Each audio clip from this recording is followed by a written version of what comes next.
Ladies and gentlemen, welcome back to the Lodge. We've got an amazing guest in today.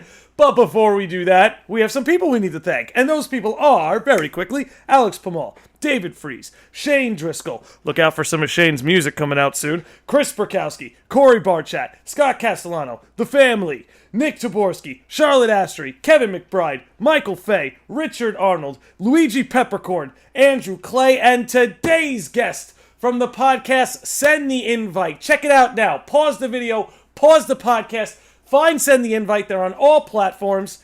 Andrew Parker, welcome back. Nick, it's great to be here. I like the running theme of we're gonna keep like one-upping each other with intros, like to see who how crazy we can get with them. Who can gas the other one up enough? I think when you were on my show, I told someone to stop on the Parkway to go listen to your show. Yeah, we're eventually gonna get sued for like making someone swerve into an accident. I just had to follow him, okay? He told me it's what he said to do. Because a good lawyer sues everybody. And I'm sure there are some people who want to sue Microsoft and Sony based on what went on in these pre-orders. I think it'd be great to start with that. This whole episode is going to be a recapping, keeping you update with the console wars, which are going to kick off in about, 2 months these systems come out? Dude, how weird is it to say that like new consoles are a couple of weeks away? Seriously, it doesn't feel real. It really doesn't. I think maybe it doesn't feel real for us because did you get a pre-order? I think that's a good way to start. All right. So I was in there. I was in the chaos as my Send the Invite homies know. I was trying to keep up on Instagram on the stories of as they went live. I was trying to let everybody know, trying to post, be like, go there, go there, go there. I was actually in the middle of work, and I caught the showcase on my break. I went to go do what I had to do. It was like 7 p.m. I came downstairs and popped on Twitter, and the first thing I see is somebody like, just got my PS5, and I was like, what the fuck? And I immediately started scrolling like a madman, and I just see Walmart's up, jumped on Walmart, pre-ordered, immediately shot it on Instagram. I was like, go there. I texted my girlfriend. I said, if I find another, I will let you know. Because like 5 minutes after I pre-ordered, I told my coworkers, and they went on, and it was sold out. Like I very much may have gotten the last one at Walmart. I think the window was 10 minutes, right? You had to be within the first 10 minutes. Yeah, and I guess I just happened to be in the right place at the right time for that. So then Target went up, and I immediately jumped on a Target one. So I have two coming. I don't know if my girlfriend's going to listen to this, but the second one that comes is going to be hers. I don't know which retailer it's going to be, but it was absolute chaos. I think after them was Best Buy and then Amazon, and Target was a big one. Yeah, those were the first two, were Walmart and Target. To anyone listening, I've been preaching it on the Send the Invite. Go on Twitter, follow Wario64. Yes. He is like, I almost like don't believe that it's not a bot because of how like on the ball this guy is with everything, like sales of everything. Dude, he hooked me up. He just sent out a tweet about the big the Square Enix sale in the Steam store. Yeah, I'm gonna get Nier Automata for like $20. I'm telling you, dude, it's like a prime follow. And that's who I saw was posting like direct links. He kind of posts like he'll be like, oh, this site, GameStop, is Best Buy, they're all expected to go up at this time, and he'll kind of keep you in the loop with that. So that is my recommendation, to follow him if you are still looking for a pre-order. How about you? Were you able to grab one? So I sat this one out, man. Gotcha. I had a look, I'm going to be a PS5 guy. I really want a PS5. I'm hyped for it. But I said to myself, it's not worth the stress for me yet. I don't have a launch title I'm really interested in playing. I want to play Miles Morales, but that's going to be on PS4. So I don't have a launch title I'm yearning for. So I said, you know what? I'm going to save the stress. I'll grab this thing in the spring or summer. But I think what I wanted to bring up was, let's start with Sony, since that's one that you personally experienced, and then we'll get on to Microsoft. So correct me if I'm wrong. They announced these pre-orders a day earlier than they were supposed to be, no? Yes. So what happened was, I think most of us, if not all of us, watched the showcase. Now, there's a theory about that showcase. The theory is if you watch it, all these games kind of say, like, when they showed Spider-Man, it still said holiday. All these things said coming soon, holiday, blah, blah, blah. Then they showed the price, and it was like, boom, done. Nothing about pre-orders, just the release date. It was like, okay, what's this about? Then, right after the showcase, it came out about, pre-orders go up tomorrow. All right. And then all of a sudden, Walmart jumped the gun, put theirs up, and everybody jumped on. Now, the conspiracy theory is that PlayStation had this showcase ready to go, and they were just waiting on Xbox to announce first. Because once Xbox announced their stuff, then Sony was like immediately like, all right, Tuesday, we're doing it. And so the fact that, like, right after the showcase, it came out about, Spider-Man is a launch day game and all this, but it wasn't in the showcase. That is the theory, that it was, they've been sitting on this video package for a while. It's been ready. They were just waiting for Xbox to make the move. Can I take your conspiracy one step further? Please do.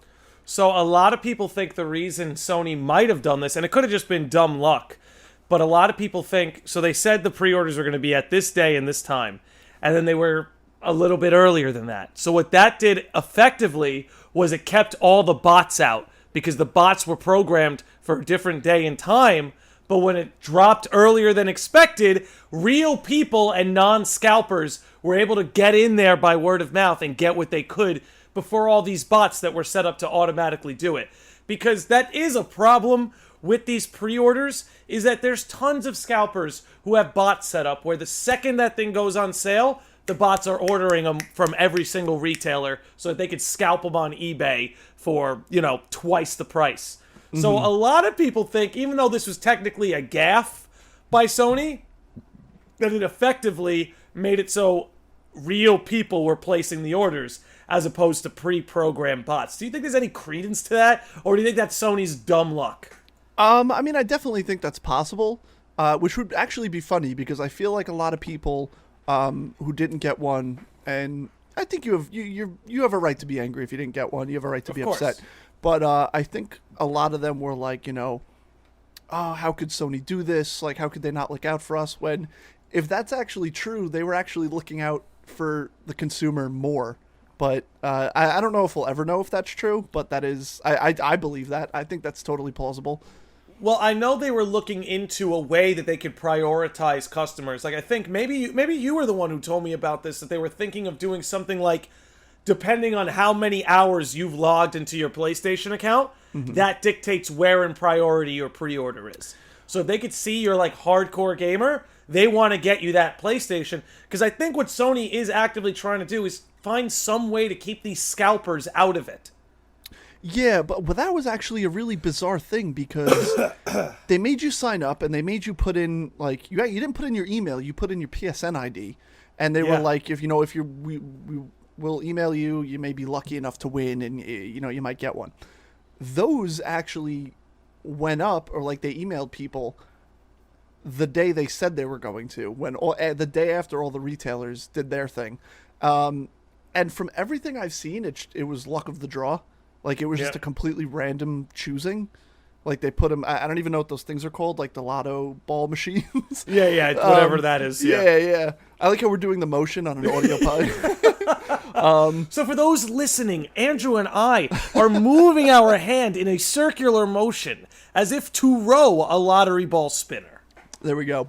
But, like, I never got one from them. I think a few of my friends did, but like a lot of personalities I listen to, they may have, they may not have. It seemed to not really go by trophy or how much money you've spent on the store. It was just random. I guess so, right? Yeah. But for all its warts, I guess it could have gone worse.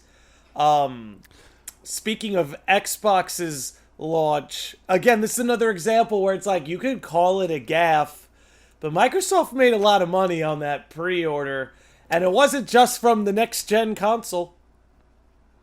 Sure wasn't. No. So what was it that we were saying in the pre-roll?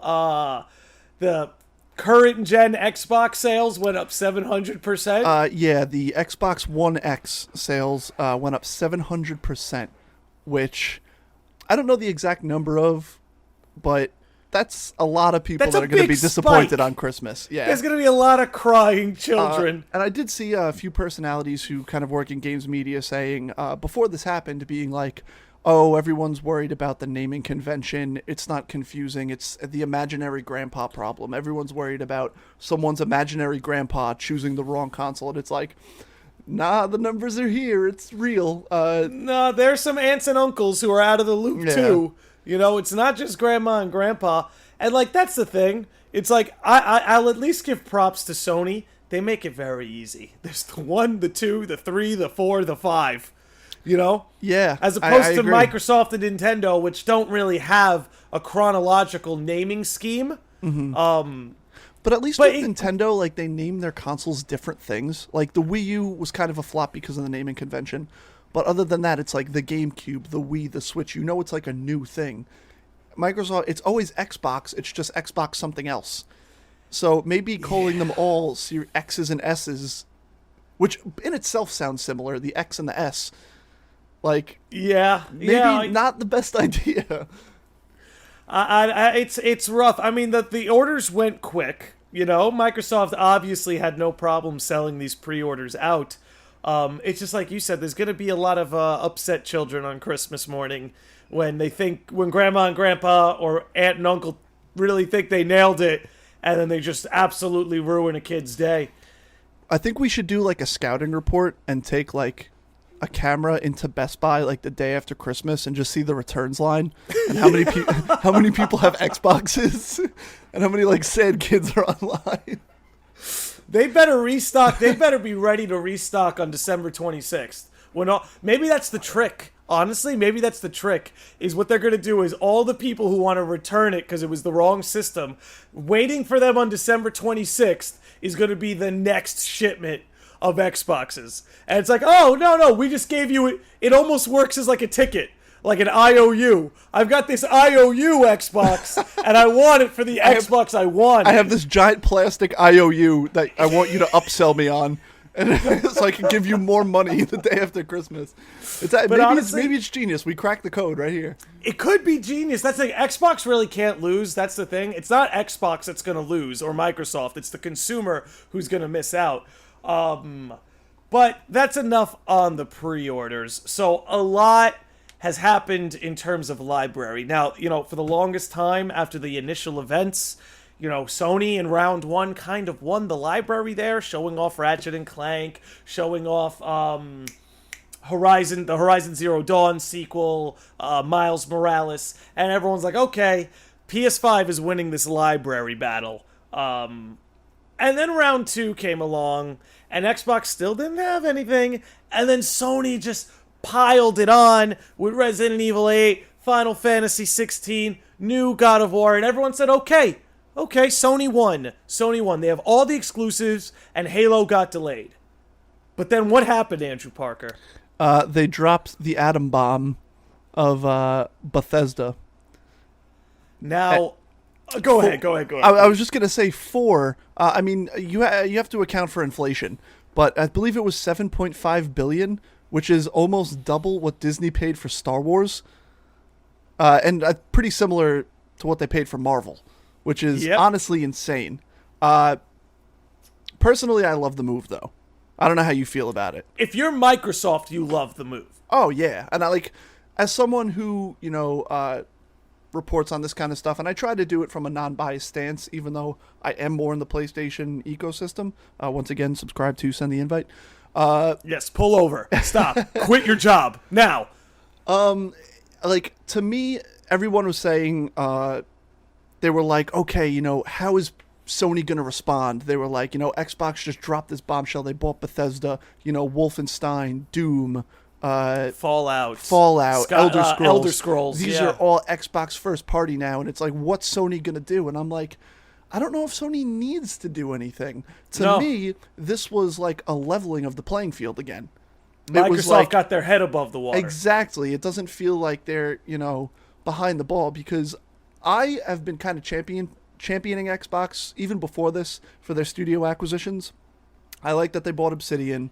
I like that they bought Ninja Theory, I think is the one that makes Hellblade. Mm-hmm. Like, I like the moves they were making, but I mean, Hellblade 2 is down the line, yes. Obsidian is making... A lot of these games that they've purchased and franchises are years away from their next installment. Exactly, and I was kind of like, okay, that's no reason for me to buy an Xbox, like, immediately. And while there's no, like... Which is weird, because actually the launch Bethesda game is on PlayStation exclusively. It makes me say, like, okay, now for certain, I will be buying an Xbox at some point. And even if you don't want to, even if you want to play on PC or play on xCloud, that's fine. But to me, it's like, they've got me in their ecosystem now. They've got me for, like we've talked about on this show, about the monthly subscription. They're in your pocket. They know how to do it. It's like, you're going to want to play Fallout. You're going to want to play Elder Scrolls. And it's not only that. Now, because these games are going to be on PC too, there's going to be more people in their ecosystem. Next time you buy an Elder Scrolls game, you're putting money in Microsoft's pocket. And that's a big deal. Yeah, like, I know they've said it's going to be a case-by-case basis. Some games may be exclusive. Some games may come to both. But even if they come to both, it's like, are you going to pay $70 for Elder Scrolls on PS5? Because games are going up in price. Or are you going to pay $10 a month to play it on Games Pass along with how many other games? You know what I mean? Exactly. Here's the thing. It's like, I think Sony, among the three consoles, right? Let's rope Nintendo into this console war theoretically. I think Sony is the short-term winner in terms of PS4 and what the next gen looks like. But here's something Microsoft and Nintendo have that Sony doesn't, and that's hardcore first-party content. That's the thing. Sony has a lot of these exclusives going on, but what are they doing? They're paying for licensing. They're paying for these exclusive things through companies like Square Enix, right? They're paying, or I believe you have to pay for it to be exclusive. I doubt a company would release their title exclusively and cost themselves money if you weren't fronting something. But I'm ignorant to that. I don't know the ins and outs of those businesses. I would say, I mean, I think there are definitely those diehard PlayStation people who, you know, there are people who are just fans of Naughty Dog games, and that's a first-party studio. I can't remember the one who makes Horizon. I don't know. Guerrilla. And Insomniac, they just bought Insomniac now, who makes Ratchet and Clank and Spider-Man. So I would argue that those are there, but Sony does really seem to be shelling out the money for these exclusives. I mean, you know best, Final Fantasy 15 being a console exclusive. That's huge. Yeah. And you can tell they shelled out money for 16, that. But yeah. Oh, yeah. Did I say 15? Yeah. You said 50, yeah. Yeah. But 16, that's a big deal. But here's my thing, right? It's like, that's building yourself on a house of cards, in my opinion. Because all it takes is for Microsoft to come forward and be like, hey, we'll pay you to not put that on Sony for the first year. Why don't you come over here and put it on our system for the first year? You know, it's like, whereas, I see what you're saying. They can't do that with Nintendo, right? You're not going to say to Nintendo, hey, how do we get Zelda on our console exclusively for the first year? You know, Nintendo just has that in their pocket. Just like now Microsoft has Elder Scrolls in their pocket. You know, okay, I have to stop. So your dog just entered the shot? Oh, yeah, he's back there. Could we get a little shout out for him? Who we got here? That's my boy Zeus. He's a boxer. Let me move my mic a little bit if you can see him. So we can see him? Yo, welcome to the podcast, Zeus. Thanks for joining. We took a big walk before the show, and he's tired out, so... Yeah, I could see he's taking a little chilling. nappy. He's chilling. I like him. But yeah, you know, it's like where Sony, to me, they're on this thin house of cards, because what happens, say, if Nintendo or Microsoft buy Square Enix and Capcom and all these third-party studios who are publishing exclusively through Sony right now? You know, it's like, because Sony doesn't necessarily own that content, but I see what you're saying, where it's like they own Insomniac and they have a little bit of that library here. But I'm saying, like, with Microsoft making this purchase, I feel like the weight of the franchises they actually own, I actually think Microsoft may have stepped above Sony with that purchase. I think it's definitely like it's closer, but I think Xbox may have a little bit of an edge now. But I don't doubt that people are going to buy PlayStations just for God of War 2, just for Horizon 2, just for Final Fantasy 16. Exactly. Like, but yeah. But I think this is a wake-up call to Sony to not just rest on their laurels and not just be like, they have to remember what won them this generation of original IPs that sold consoles, Yep. Like I said, one of my top games of this generation was God of War because I didn't care about God of War before this. They reinvented what that game was. And I feel like there's rumors of, what I would love to see? I would love to see them buy Konami. Someone needs to buy Konami. Yeah, somebody needs to. There's those big rumors of the Silent Hill game being made now, and is it with Kojima? Is it not? I don't know if you saw the rumors this week that they might be remaking Metal Gear. I did see that. Solid, I think. I think the original. The original. And it's like those.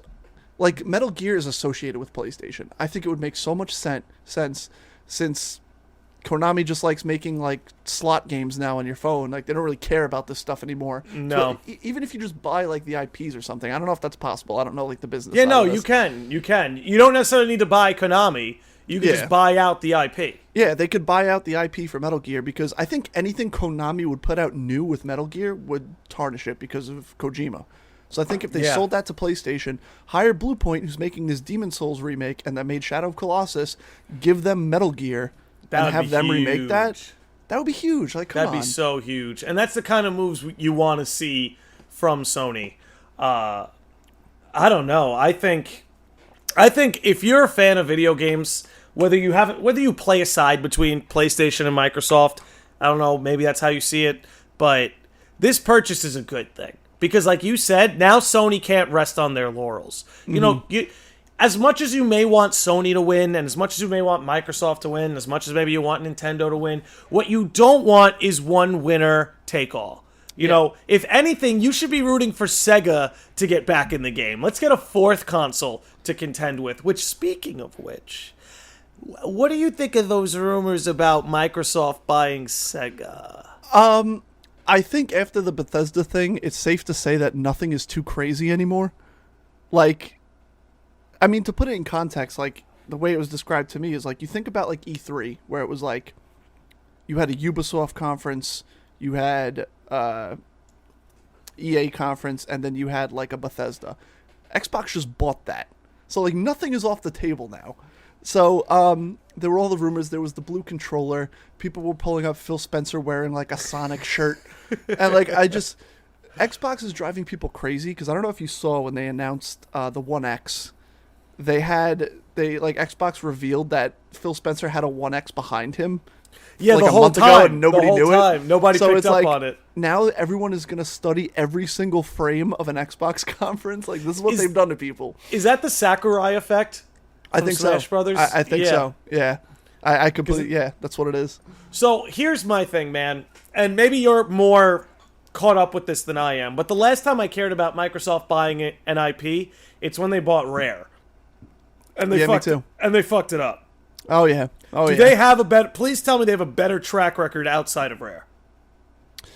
I mean, I don't really know what other studios they've bought besides, like, who Everything they're buying they've done in the now. last... Yeah.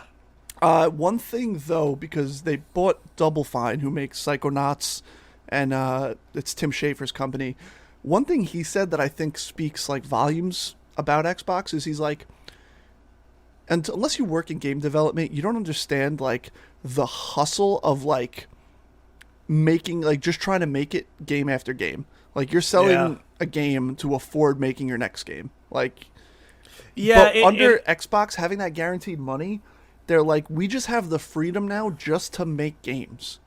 It's like, I know people kind of gave Ninja Theory a lot of crap for that game Bleeding Edge because it didn't really, like, set the world on fire, but because they have that Xbox money, they have the creative freedom to say, like, hey, let's make something like this and just throw it on Games Pass and see if it works. And that is the benefit of one of these big umbrella companies like Microsoft buying out your studio, where it's like... The creative freedom is just unreal. What I'm hoping they do when they're buying these studios out is basically like, hey, look, so we're the big money bags, okay? We can fund whatever we got going on here.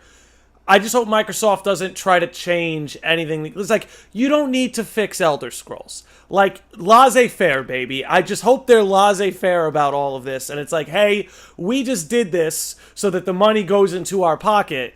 But we also did this so that you could keep doing what you gotta do, and you're not dependent on this game's sales to develop your next game. Or like, say you drop a game, it doesn't sell as well. So now you had to cut content from the next game because you had to make cuts because you didn't profit as much. Microsoft, big hub companies like Microsoft, solve that problem. This is one of the things that has people excited for the next Bayonetta game, because now that Nintendo is backing that studio, you would think, oh, this gives them so much more freedom. This gives them more financial, what would you say? Financial validity, for lack of a better term. Yeah, I'd say so, yeah. So, so it's like, in a way, these buyouts can be good. Of course. But, I'd like to see the money go towards Bethesda making or updating their engine so it doesn't run like dog poop anymore. Yeah, that would be nice, wouldn't it? Now, I feel like now having the creative freedom, I feel like this added another 2 years before we see Starfield, because they're just going to keep working on that game. Dude, now. They're all right. As if there weren't enough reasons to delay your project in 2020. Now having a new daddy company, complicates things a little bit. Yeah. Even if in a good way. But I think Microsoft, like you said, really evened the playing field. What it looked like just 2 weeks ago, it seemed so cut and dry.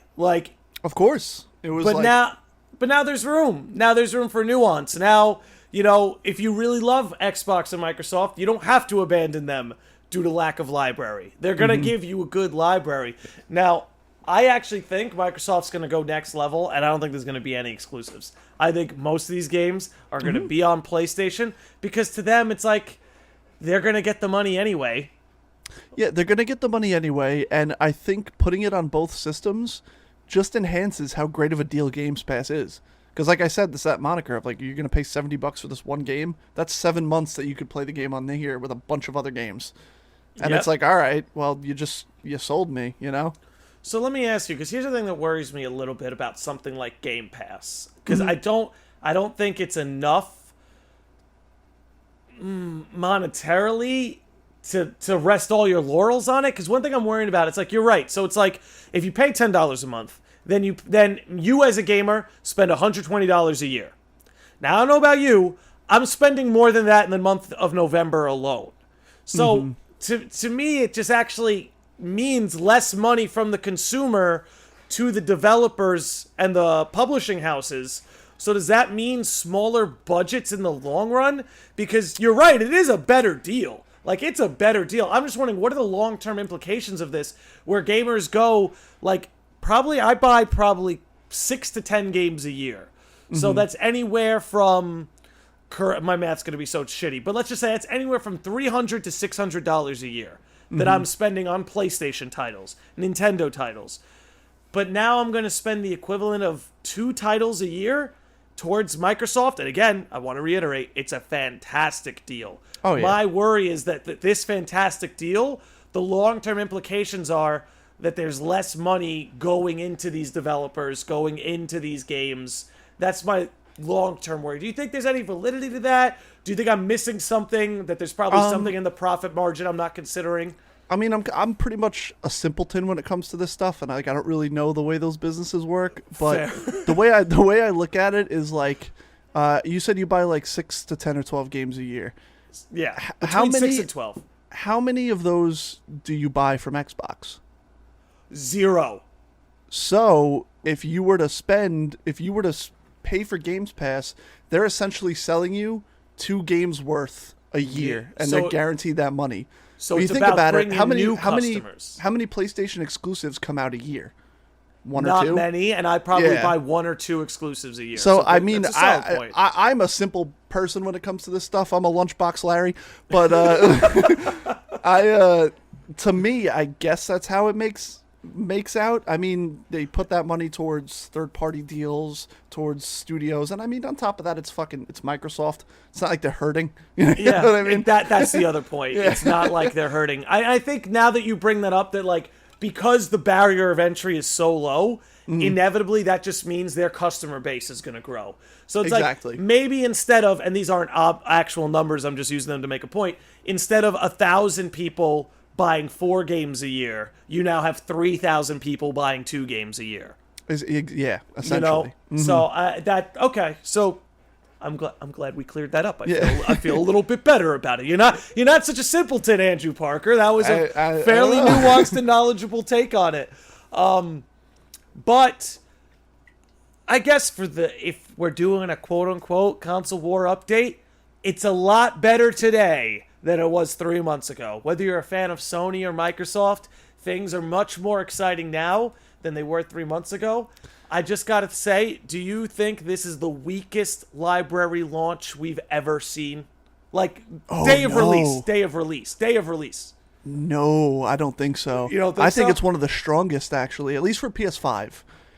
PS5... Well, what does PS5 have day of launch? Day of launch, it has Miles Morales. It has the Demon Souls remake. That's day of launch. Besides that, I think there's a few more. I could probably look it up. That game, like Destruction All-Stars or something. But really, like those two, to me, are of Demon Souls and... 2 big hitters. Yeah, 2 big hitters. Because, I mean, when you think about it, what did the PS4 launch with? It was, like, Killzone and, like... Anybody care about Killzone? No, yeah, so. We got Infamous a few months later, but... That's a good point. That's a solid point. There's somebody on YouTube, I don't know the channel, otherwise I'd promote them, but they do videos where it's like playing every like launch day like lineup, and they were doing like the 360 or the PS3, and it was like Tony Hawk's Ride, and I was like, yeah, and it was like a Marvel Ultimate Alliance 2 or something, and I was just like, honestly, like, we don't have it too bad right now. No, like, we don't have it too bad. Definitely not. Not with the, and even Xbox has Destiny 2, right? Yeah, I mean, I think that's a Destiny launch day title. Assassin's Creed Valhalla, if it's not launch day, it's going to be like right around there. Right around and launch. then Cyberpunk is like a week later, which is, granted, it's a PS4, Xbox One game. It's not going to have the next gen upgrades yet, but I'm going to play that on my PS5. I'm actually stressing already thinking about if my PS5 doesn't get here on time, having to play Miles Morales and be done enough in time for Cyberpunk. I'm terrified. That's like a week. That's if it gets here on launch day.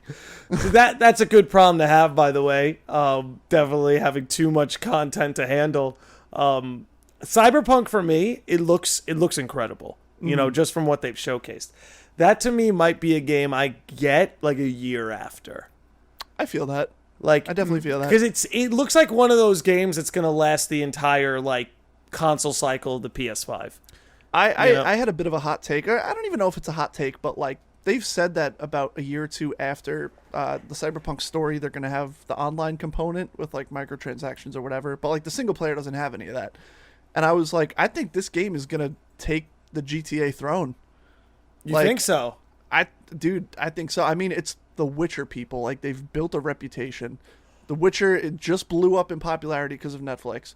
And now you're going to take that and put it into a futuristic, like, retro wave city game, like open world city game. With a customizable avatar. Yes. Which people go apeshit for that. Yes. And introduce an online component that I assume is going to rival GTA Online of, like, you make your person, you're in Night City, you get to do all these crazy things. I think it could do it for this gen. I mean, I know they're upgrading and enhancing GTA 5, but like this is a 2013 game. This is a PS3 game. I was about to bring this up to you and ask you your opinion. Do you think Rockstar really shit the bed in not having GTA 6 ready for this generation? Because like you said, GTA 5 is a 2013 game.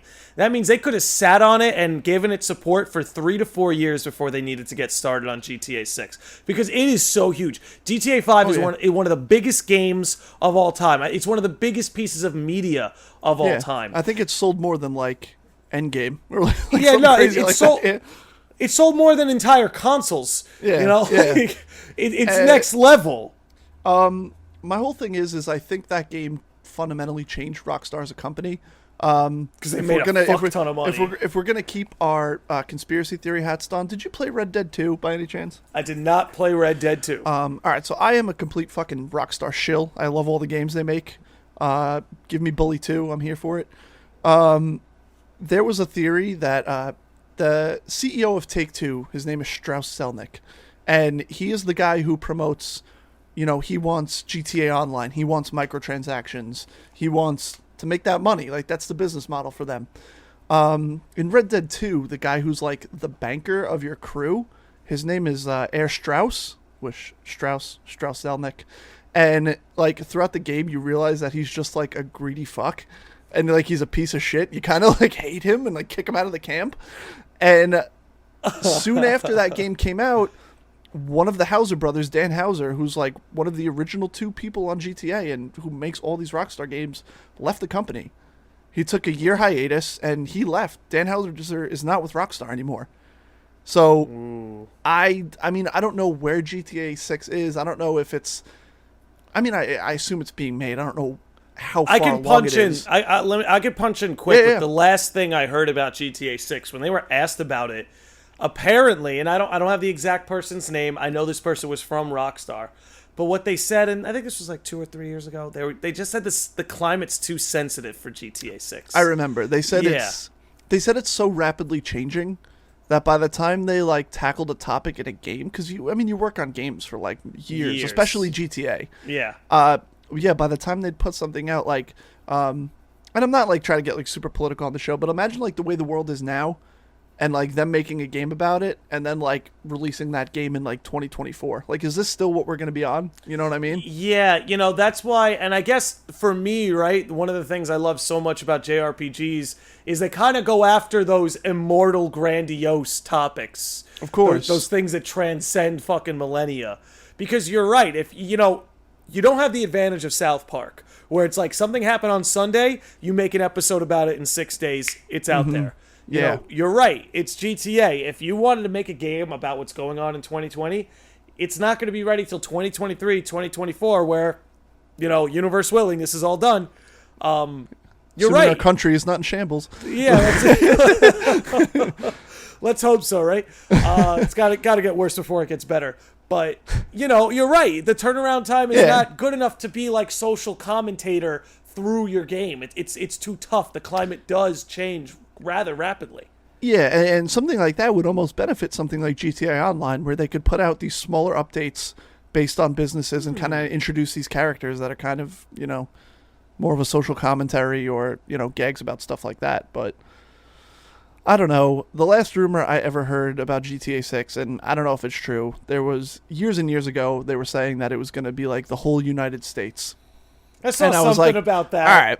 All right. What I heard maybe about 6-7 months ago was that it was going to be in Vice City, because the numerals for 6 are VI, so it makes sense. Vice City, make sense. And that it would be between Liberty City and Vice City, and that you would start out in Liberty City as like a small time, like I guess like drug dealer or whatever, and you're kind of working your way up, and then you go to like Miami, or maybe they take you back to Los Santos, and it has like these missions or like chapters of the game that are flashbacks to the 80s of Vice City, because you wouldn't do like a whole timepiece game, or maybe they would in today's climate. I don't know. Maybe they would do a full-on 80s game.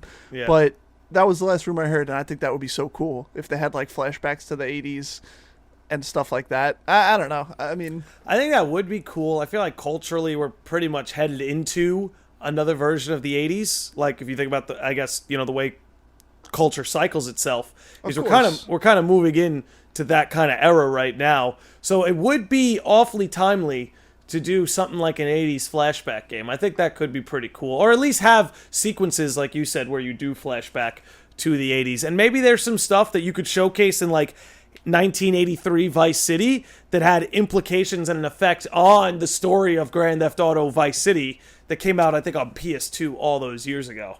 Exactly. Like you could make such callbacks to that and essentially have it work maybe as like a smaller version of a remaster while making it a new game, and kind of mesh the two, That would be pretty wild, I think. Yeah. And I think with the thing that they could have so much fun with the Rockstar, like if there was anything that ever held a GTA game back, it was load times. And now Yeah. Hasta la vista. That's not a problem anymore. I think that's the most exciting thing. I mean, I think we talked about this the last time we had a console war discussion, but really the most exciting thing about these consoles is the reduction of load time and outright eradication in some cases. Yeah, I mean, I've been very vocal about it. Of like, I'm probably still gonna play GTA Online on my PS5, but if I have to wait on that loading screen at all, like I've spent at this point 7 years. Every time I load into that game, it's like 20 minutes. If I have to wait at all with these damn consoles, I'm deleting it. I'm not playing it anymore. I'm done. Do you think GTA is what propelled consoles in this direction?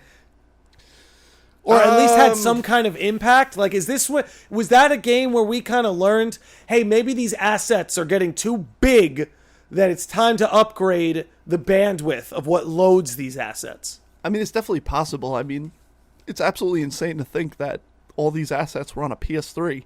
You know what I mean? Like, fair. I mean, the draw distance was a little worse and this and that, but like, essentially that same map was on PS3.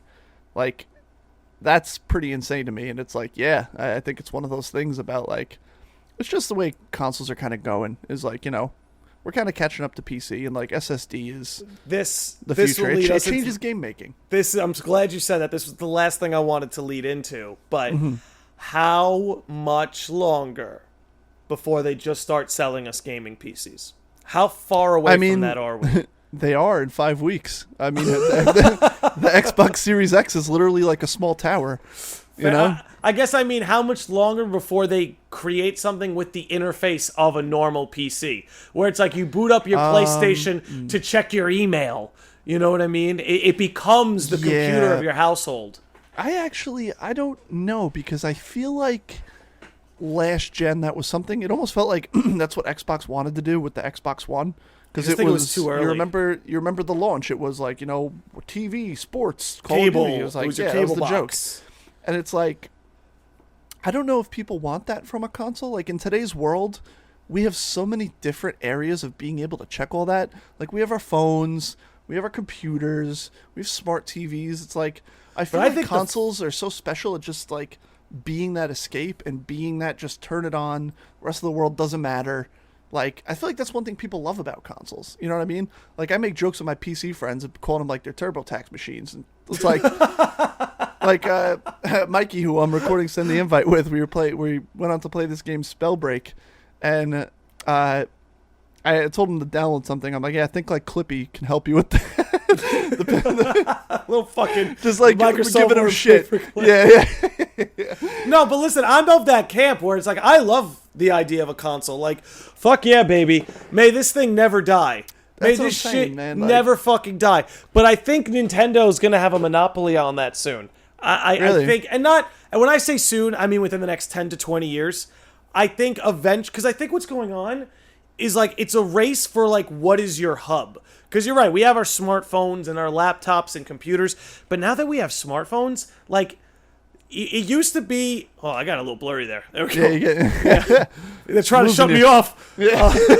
But it used to be, right? My uncle who works for Nintendo shutting you up, right? Yeah. But it used to be, like, when you were in college, like, everyone had, like, a cell phone and a laptop. And, like, when they were home at their house, there was a PC, right? But now it's like everything's dissolving. There are so many people where this is actually their only computer. I guess I should be I should be less of a square and get it out of the phone wallet. But there's so many people where this is their only computer. Like, this is not only their only computer, this is where they game, this is where they check their email. It's like, I feel like it's almost a race for who's going to be your one hub. Like, I see a future where Sony sells you a PlayStation with a cell phone dock, a smartphone dock, Sony phone that you just pull off, and it's all one hub. That's how I kind of see this. Nintendo's not playing this game. But if I just look at the way Sony and Microsoft's consoles have been trending, and now that they have solid-state drives and we're getting so much closer to just being full-fledged PCs, like, it's a race for who's going to be your hub. I could see it. That's just me, though. You want to know who has a shot at it, honestly? Did you see who announced their gaming service this week? Was it Google? Did Amazon. Google Amazon. That was it with the Pro Luna. controller. Yeah, the Pro Luna. controller. Dude, their Stadia is beyond dead at this point, Yes, dude. thank God. Like, but did you see the model that Amazon is doing with that? No. So, I mean, Amazon owns Twitch, so like there's Twitch integration with it. But they're doing like channels where it's like there's the Ubisoft channel, and you can pay like $5 or $10 a month, and you get like access to Ubisoft's channel, and like Game Pass will probably go on that, and like Amazon is making moves. Like, to me, that works better than whatever the fuck Google's doing.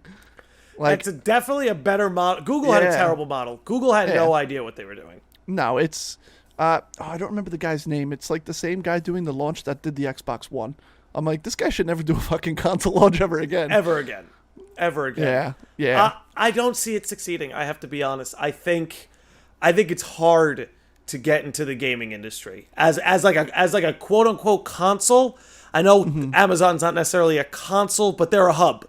They want you in their church. You know what I'm saying? Yeah, I think they definitely, like, I don't think they're at any point in the future they're coming for like Sony or Microsoft, but I can see a world where, like, you know, mom and dad and grandpa use Amazon to order stuff. They see the gaming thing. It's great for little Billy. They're going to get him the gaming thing. That's a good point. point. All of a sudden, he's playing Luna, and, you know, his friends see it, and they want to do it too. And they're like, I don't know. Well, if there's anything, if Amazon's entire model should just be based on convenience, because that's what's gotten them as far as they are. So if they build this platform just out of sheer convenience, like if it's more convenient for me to, you know, grab the Amazon controller, press a button, and now it's like, cool, here I am playing that game, I'm picking up right where I left off. If they could find a way to make it more convenient, they might have a shot. But I don't know. I don't know. Maybe it's the rebel in me, where I'm like, we already have like Microsoft, who's like this big oligarchical company playing the game. I'd prefer if Google and Amazon could stay out of it. Cause do you remember the world where, like, when Microsoft made a console, it was like, oh my god, there's no room for 3 of them. What a bizarre world that was. Well, I mean, I think, but that's the thing, is like there was always 3, not always 3. I mean, there was. It used to be Atari, Sega, Nintendo. Atari died. It became Sega, Nintendo, Sony. Sony killed Sega. Then it became Nintendo, Sony, Microsoft. So I feel like maybe there's only room for 3. I don't know. It's the sweet spot. It is the sweet spot. That's it. 3 is a magic number. It's rock, paper, scissors. Dude, can I tell you a funny story? Me and Charlotte, we play rock, paper, scissors every night for who's gonna like close up shop before we go to bed. Like, make sure the door's locked, make sure the stove is off, make sure, like... I was gonna be honest, there was a lot of ways that could have went. I didn't know where you were going with that. No, I was like, wow, this podcast really took a turn. Really took a turn on the console war. But yeah, rock, paper, scissors, man. I think whatever console ports rock, paper, scissors for launch is gonna win. But we're coming up on, I think we're at 48 minutes here. I don't know if there's anything else you wanted to touch on. I think we touched on everything I wanted to touch on. Just real quick, in that last PS5 showcase, besides Final Fantasy, anything grab you? Anything really catch your eye? Okay, you know what? I'm glad you brought that up. So, Resident Evil looked good. I've played. Yes. There's a handful of Resident Evil games I've played, and I've loved them all. I think Resident Evil 4 is one of those games that's just always going to be good. Like, you could play it in 100 years, it's still going to be good. So Resident Evil got me excited. God of War is a series I haven't gotten into, but has just always been on my periphery. I'm like, action RPG, that looks fucking sick. So that's enticing me. I'll say this. I don't give, and never have, I don't give 2 fucks about Harry Potter. But that trailer... I'm glad you brought this up. This is the game I wanted to talk about. That trailer looked like a lot of fun. As someone, I haven't read one book. I only saw the movies when it was someone's birthday in elementary school. And so, like, we just went and saw it for their birthday. Like, I have no interest. I know Voldemort doesn't have a nose and you shouldn't say his name. But that trailer looks so fun, dude. I have a weird thing with Harry Potter where in both the books as a child and the movies, I got up to 4, and I didn't care anymore. Like, as far as I'm concerned, the Goblet of Fire was like, all right, we won this thing, it's over. That's the story. But obviously there's the whole thing with J.K. Rowling and, her kind of being a trash boat. And it's a weird thing, and I understand where people are coming from of being like, I don't think I can buy this game as fun as it looks. I don't want to support her. But to me, it's like that team is doing everything they can to separate themselves from J.K. Rowling. There's a whole studio of developers that are working on that game. Because the truth is, J.K. Rowling's already getting the money from this game happening. Like, it's already it's a licensing handled. fee. They paid the licensing fee. Exactly. So the money you're paying to buy the game is going towards that studio. And they have been adamant about, we do not support J.K. Rowling in anything she says. Like, this game has nothing to do with her. And that to me is like, I want to support this team, and I'm going to play this game because I want to support them. Yeah, it's like look, I think as a culture, we've decided that we are capable of removing art from artists. Michael Jackson songs are still on the radio. But, so it's like we've kind of decided that we are capable of doing this. And like, Harry Potter, for all, like, as a work of fiction, it's a reflection of who we are, Exactly. And that shouldn't be tarnished just because, like, the author says things that we don't like. We can choose to ignore J.K. Rowling and move forward with the universe. And that's what this developer team is doing. Exactly. They have a passion for it. They worked on this. This is a labor of love, seemingly, right? Maybe the game's trash and it's a cash grab. But seemingly, this is a labor of love by people who love Harry Potter for people who love Harry Potter. And I mean, we talked about, even with GTA, about like game development and the cycles of it. This game has been being made long before she made this turn. You know what I mean? Do you know the story with this game, about the leak of this game? No. Did you? No.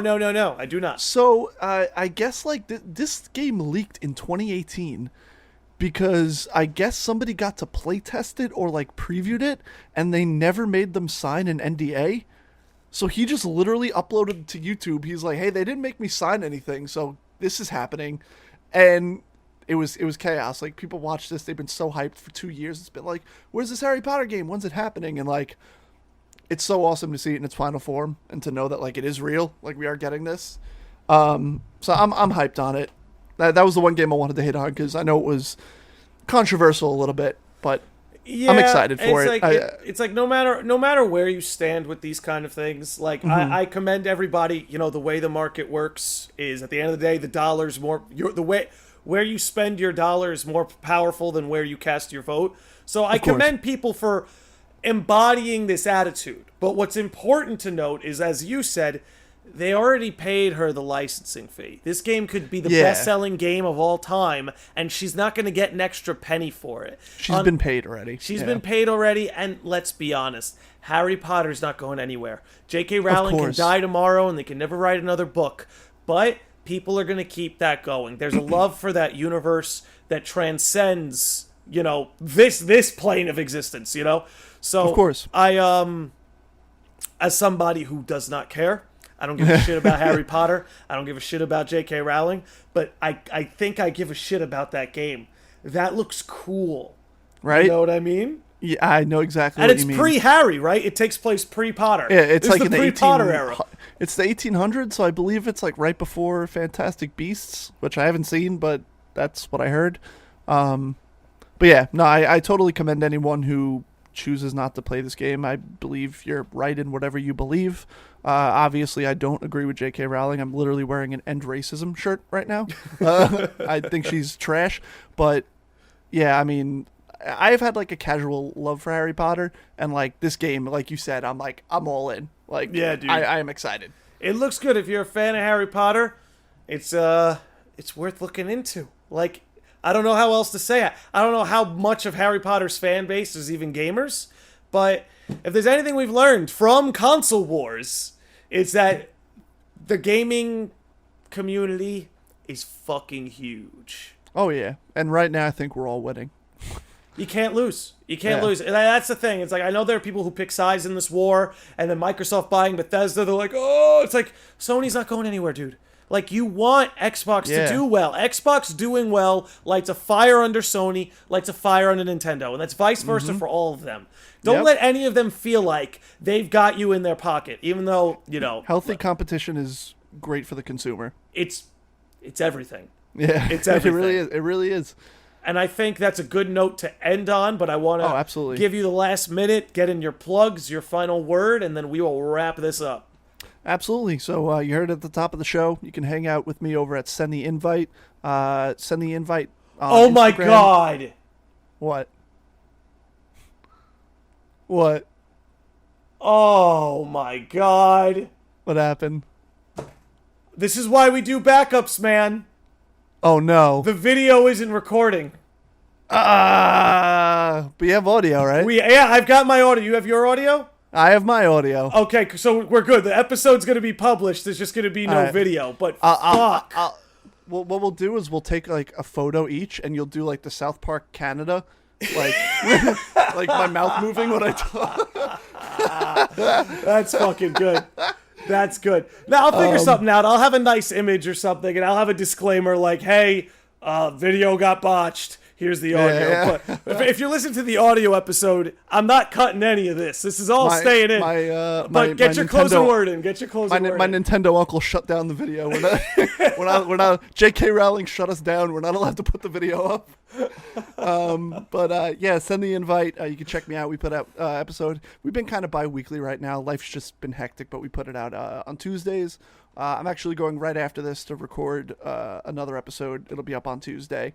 And besides that, yeah, send the invite on Instagram. Send the invite pod at Gmail if you want to hit me up about anything. And that's about it. You can find me in those fine places. Hell yes. So, everybody, thank you so much for tuning in. Make sure you follow Send the Invite. Excellent bi-weekly, sometimes weekly podcast that will keep you in the loop. I think the new segments you do are some of the best that I've heard. So please give him a follow. My sincere apologies for those who like to watch on YouTube. This is why we do backups. So learn from my mistakes, gang. But again, Andrew, dude, thank you so much for coming on, and we will see you all on the next one.